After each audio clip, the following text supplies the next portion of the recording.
Ever wish you could go back in time and talk to your younger self? Let me tell you why that one conversation might change everything. In today's episode, we're exploring how revisiting a pivotal conversation from your past, this time with the wisdom you have now, could unlock your new growth and healing. So, this is an interesting question because I think there are probably a lot of pivotal conversations that we've had, right, in the course of our lives. And for me, I think that I've always regretted a lot of times. Well, I've regretted what I said, but for me, mostly it's what I did not say, right? Where I wanted to be heard, but I did not take that opportunity to put my feelings or my thoughts or how I feel, to that person. And then when the conversation is over, I'm thinking, gosh, I should have said that. And I think so for me, it's more omission that has haunted me in that sense, in terms of when I think of pivotal conversations I've had in my past. What about you? So this idea, of course, really resonates with me as well. I remember having a conversation probably in my late 20s, early 30s, and we were just talking about careers and stuff like that. And my mentor kind of hinted that maybe I wasn't truly happy, even though I was achieving a lot.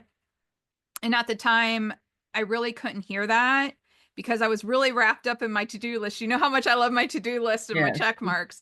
And looking back, I would tell my younger self, pay attention to your gut feelings because sometimes success on paper doesn't equal happiness in your heart.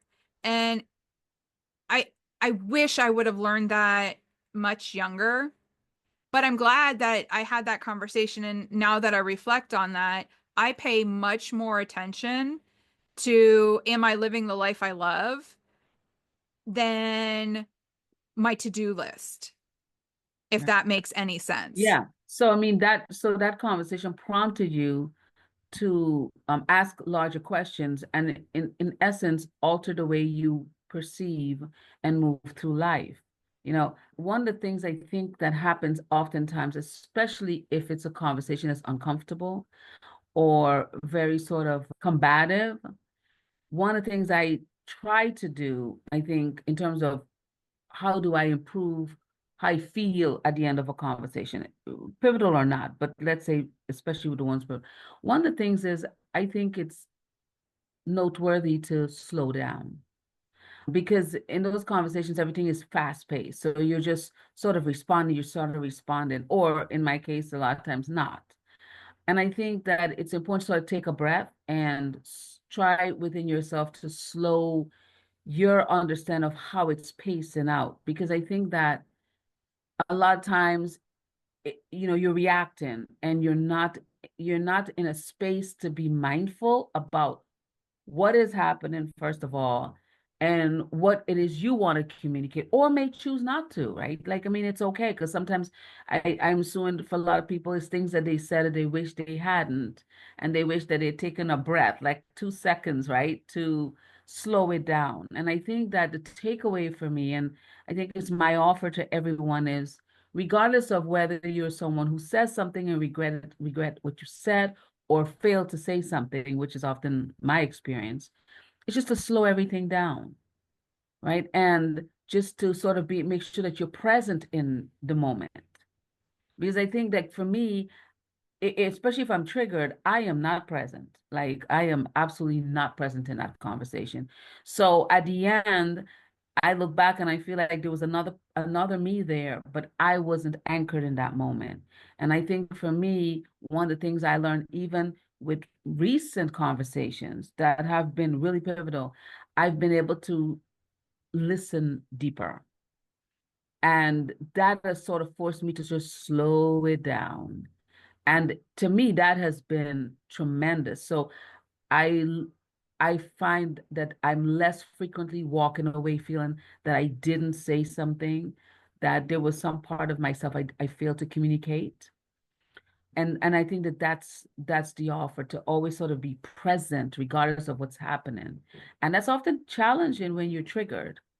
But I think that that is important to make sure that you are fully there and therefore are able to represent yourself and represent what it is you're trying to communicate to the other person. Yeah, I absolutely agree. And I think the other important piece of it is it's important to reflect on those past conversations, Mhm. but not to ruminate over them, Yes. right? Look at Yes. the past conversation, take the lesson that you want to learn from it, and Mhm. then move on. But why do you think it's important to reflect on past conversations and how can they be powerful for us now? Because I think that past conversations informed me about how I am, right? My maybe at times being passive aggressive, not coming forth, and then being upset at the end on the back end. And so looking at how I managed myself and the way I responded when I was triggered is important moving forward because then when those conversations arise, they'll be different, but when they're there, at least I will be more aware. I was not aware in those moments, right? So it's informative to showing me how I respond when I'm triggered. How do I move through a conversation and how do I exit that conversation? And so, to your point, I don't go back to revisit the conversation. I go back to revisit myself and how I flowed through that conversation. So, I think that that's what's important, the looking back to inform you of how you respond and how you move through that conversation so that when future conversations present themselves, you are in a better state to remember, stay present, be anchored, communicate compassionately, communicate respectfully, but make sure that your voice is heard. Mm. So, what's our practical takeaways for today? All right. So the practical takeaway is, of course, our signature short journaling prompt. As always, let's do our signature short journaling prompt this week. Give yourself a couple of minutes after the video to reflect on first, which conversation from your past stands out, and what would I say to my younger self that I didn't say then? And let yourself write freely, acknowledging any emotions or lessons that come up. Rotating bonus exercise. And here's our bonus exercise for you. Letter to your younger self. Write a brief letter, no more than a page, to the younger you who experienced that pivotal conversation. Use gentle, supportive language. Offer the advice, validation, or encouragement you wish you had back then. This small act can be super healing and might reveal insights about how you want to handle challenges today. Mm.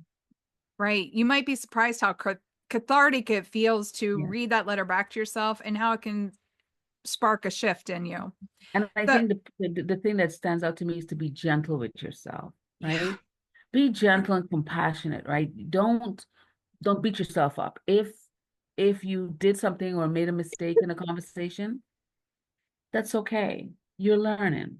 And I feel that these prompts are to help you learn more about you. So don't go back and sort of revisit it in the sense of I should have, but just learn from it. It's just an opportunity for you to learn for your future self and for your present self.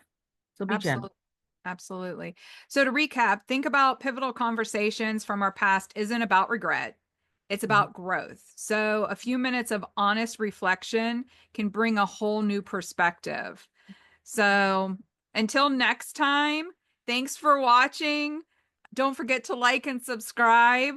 And remember, your past can be a powerful teacher when you approach it with compassion and curiosity.